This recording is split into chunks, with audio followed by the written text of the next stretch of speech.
Oh, welcome. This is the truth behind the Oscar De La Hoya Dana White beef. It just continuously keeps going. This has been entertainment for me. I'm just sitting here, I'm like this. I'm here clapping. Because this is the funniest thing I have ever witnessed. You got two liars in the room who can't help but to keep lying. It gets worse and worse and worse. Every time it continuously goes on and on and on, the more the lies add up. So just when I think it's all said and done, right? Here comes another lie from Oscar De La Hoya. Well, then you think, okay, it's done. Can no more lies take place? Here comes some lies from Dana White.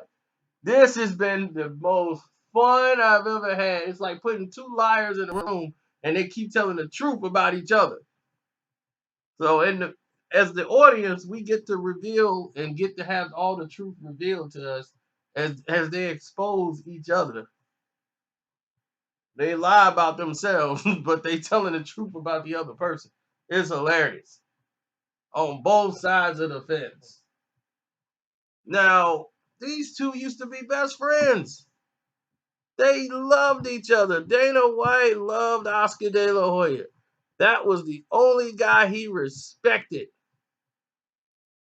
Oscar De La Hoya. He used to do interviews all the time. He was the biggest Oscar De La Hoya nut hugger in the game. You couldn't find another better friend to the UFC than him. When Bob Arum was bashing UFC and MMA, Oscar used to back him. Dana White used to come there groveling up to him and saying, Oscar made you, Bob Arum. You would have been bankrupt if it wasn't for Oscar. Oscar's the big star in boxing. He's the man. He's the pay-per-view guy. We moved all our fights if Oscar was fighting. Now,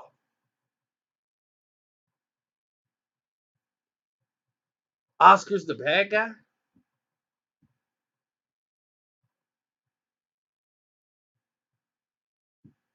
You see, here's the problem. Oscar loves to lie. His whole career has been a lie. Everything about Oscar De La Hoya is a lie.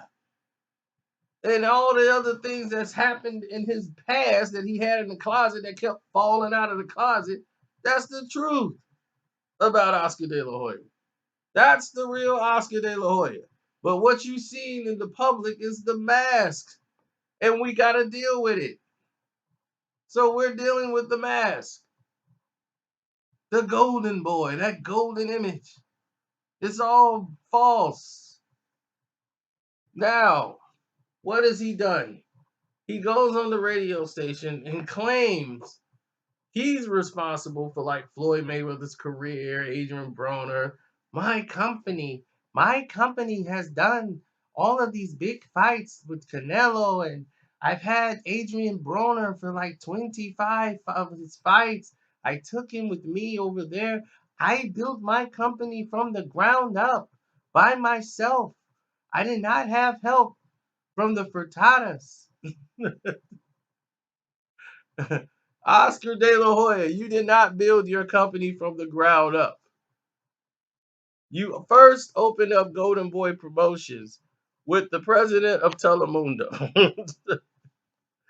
You guys were going to build Golden Boy Promotions, right?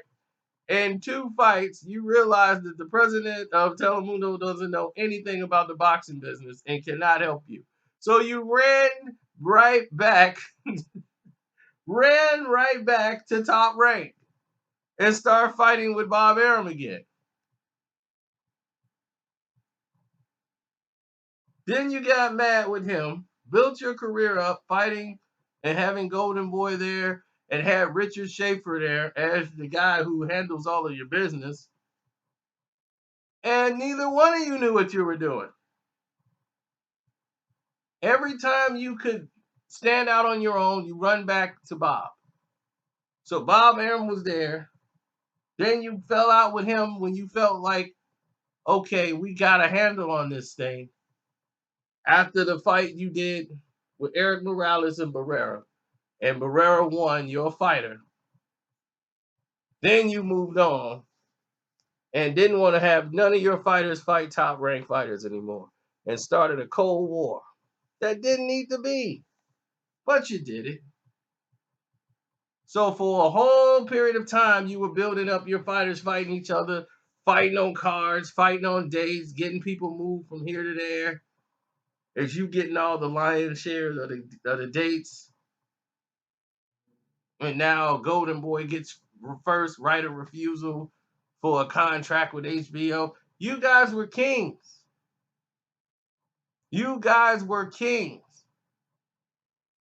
But you got too greedy. You got ahead of yourself.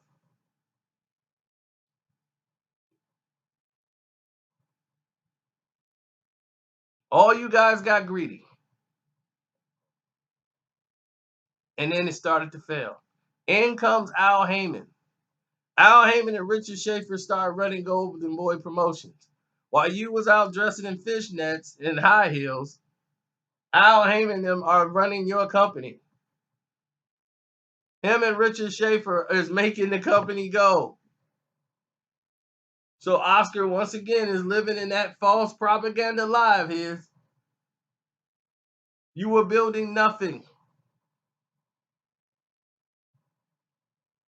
And then when Al Heyman was finna get rid of you because you were killing the company, your extra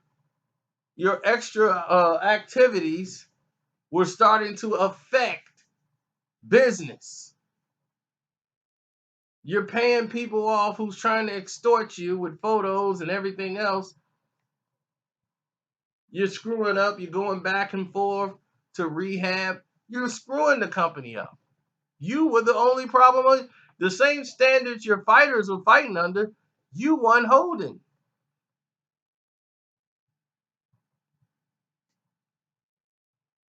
So Dana White comes out, mad now because Oscar's going at it alone.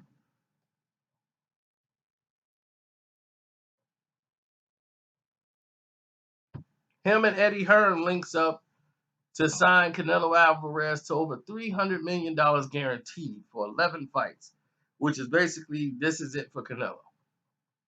After these 11 fights, he's done. He's not going to continue to fight after that.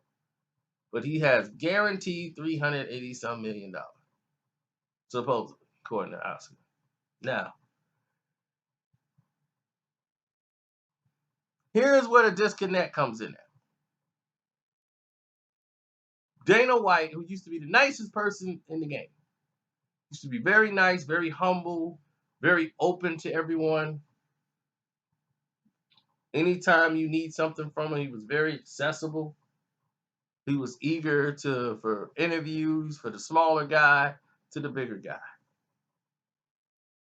Then he became a prick, a very arrogant, bitter prick. An angry man.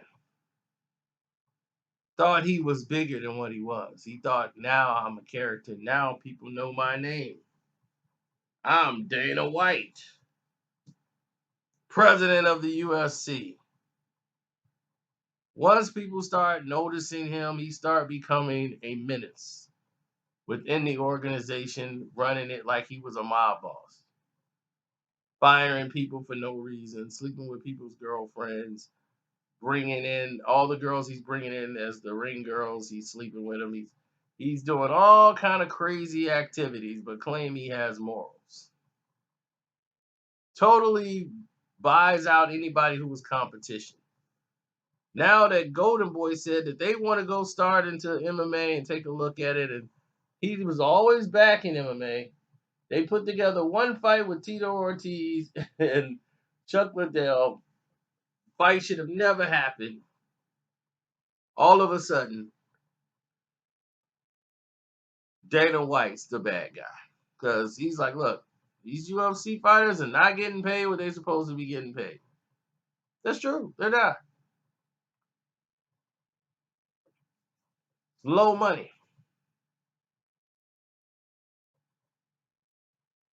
That's why people go to MMA.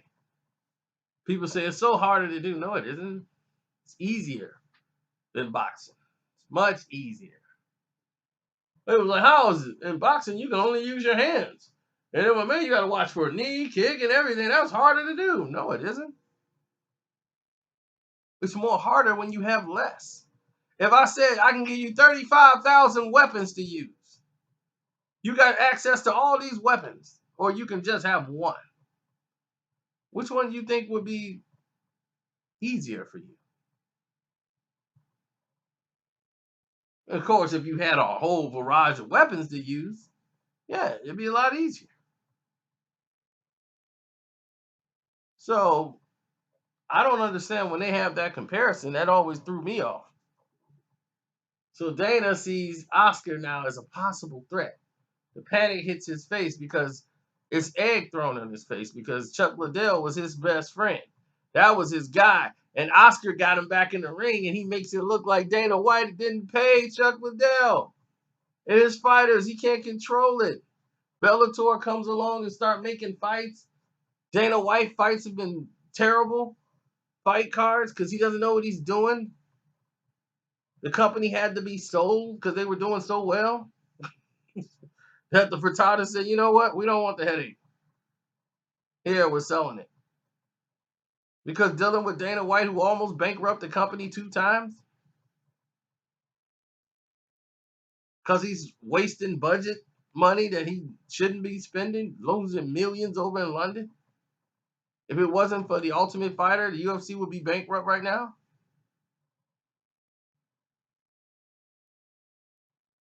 That Dana White.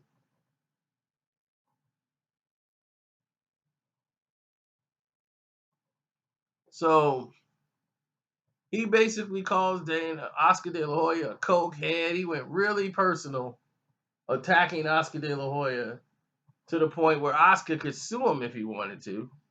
But Oscar just came back in normal Oscar fashion, like, look, you're a roid head. If you get off the roids, we can get in the ring and we can fight. Oscar De La Hoya is willing to fight you, Dana White. What you got to say now, Pudgy? Huh?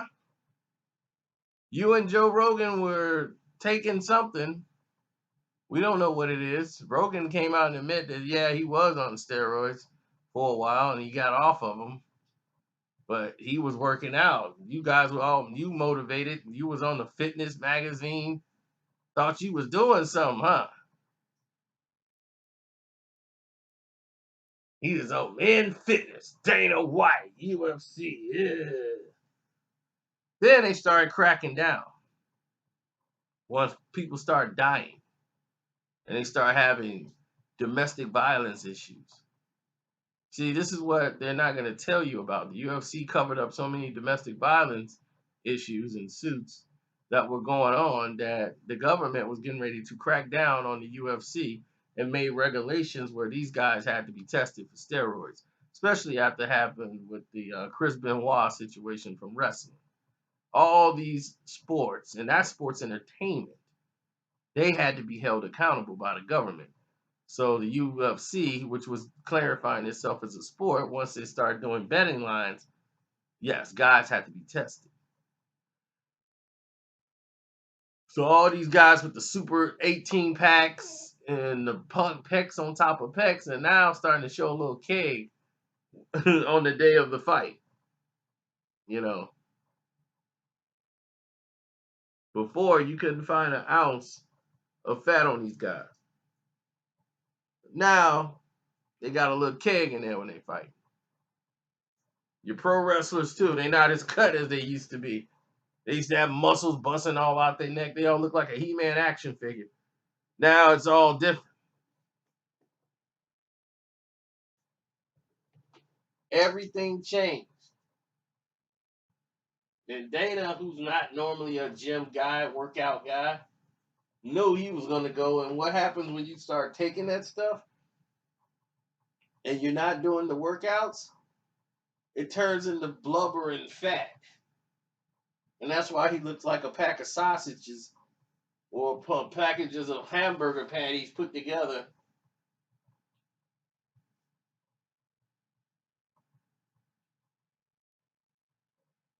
Now, for years, the UFC has made fools of themselves. Oscar De La Hoya has made a fool of himself. So you got two guys who are fools trying to fool the general public that one side is right and the other side is wrong when they both are complete idiots. Like, it doesn't matter. Both of you guys are a bunch of liars. Both of you guys are full of it. Dana is scared because if this event is successful, it threatens him. He doesn't know what's going to become of it, so he has to talk down. He's scared. Now,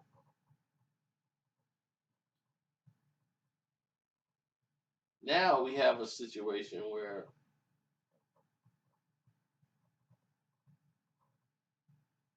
Dana White is challenged by Oscar De La Hoya to a fist fight. Will he accept? It would be the dumbest move in Dana White's career, but he's used to making those. Mr. Compassion. He was thinking about Ronda Rousey's well-being when he didn't promote her opponent. He just promoted Ronda Rousey. And the general public don't even know who she's fighting, except for fight fans.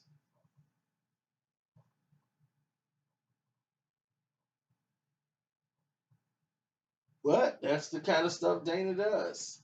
Sage Northcutt, right? Paige Van Zandt. A bunch of swimsuit looking models, promoting them like they Baywatch stars, putting all that marketing dollars into them. And the guy can't get past a fighter that gets knocked out all the time. Why is that?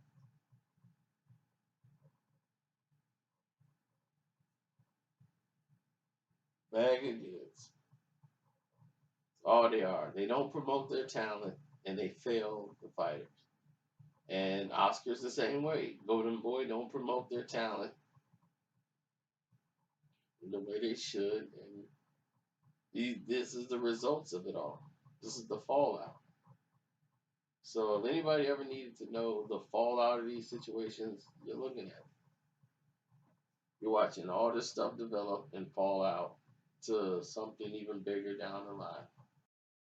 But then you look at Dana White, a guy who promoted that bus crash incident that injured two of the fighters on his card and used it as promotion for his fight against Khabib. A fight an incident he was supposedly applauded by. It was like, oh, don't worry. Those people were taken care of. Listen, Connor paid those guys millions. It cost him millions, okay? No, Dana. That's not the point. It's not about they got some money. One guy had damaged retina in his eye from glass exploding, going in there and damaging his retina. So when you talk about it don't matter because they got some money, a guy could have lost his eye, Dana. But that don't matter to you. Never did. All you did was basically go off somebody else's bankroll, keep stealing ideas from everybody else and trying to call it as your own. So, you know, I get it. That's what you want to do. That's how you want to move. That's cool.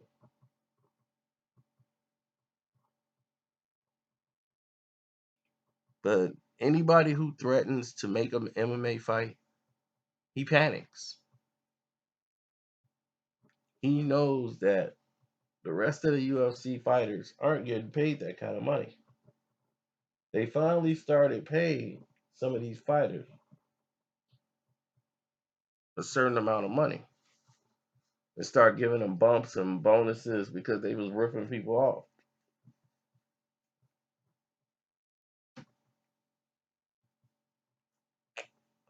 How you making 500,000 homes, million, doing 1,000,000 homes in pay-per-view money, and the fighters are getting like 50,000. The fighters get no percentages for endorsement deals. They have no percentages of anything that comes in UFC. Then they have to split money for wearing sponsorships, and they can't wear certain things because it could affect the UFC's money. So you can't have certain sponsorship deals unless the UFC is getting a cut. It's extortion,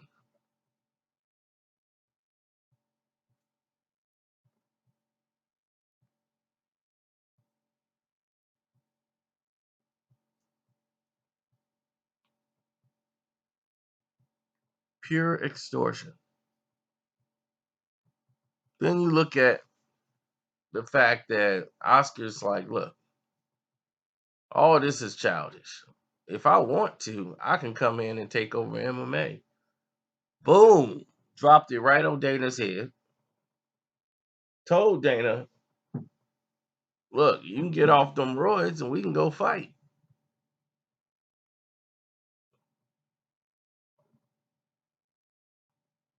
It ain't gonna get no more harder than that.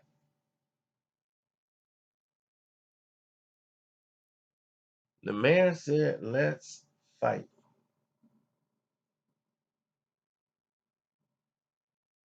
If somebody say, hey, look, let's just fight, dog. That now you in a corner.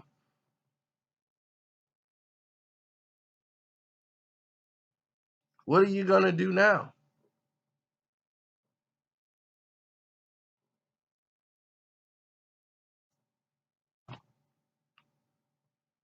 Let's see if Dana White's gonna do it.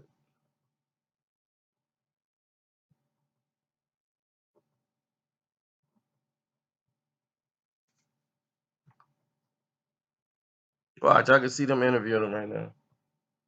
Dana White, Oscar Delahoya has called you out in a fight. Would you fight? Well, why would I fight Oscar Delahoya when Oscar Delahoya hasn't fought in 15 years?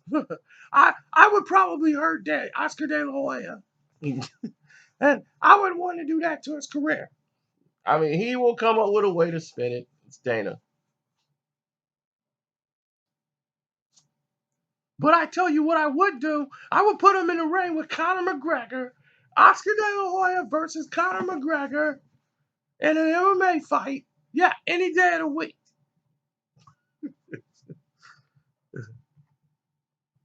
Oh, man. All right, well, this has gone long enough. I'm going to get out of here.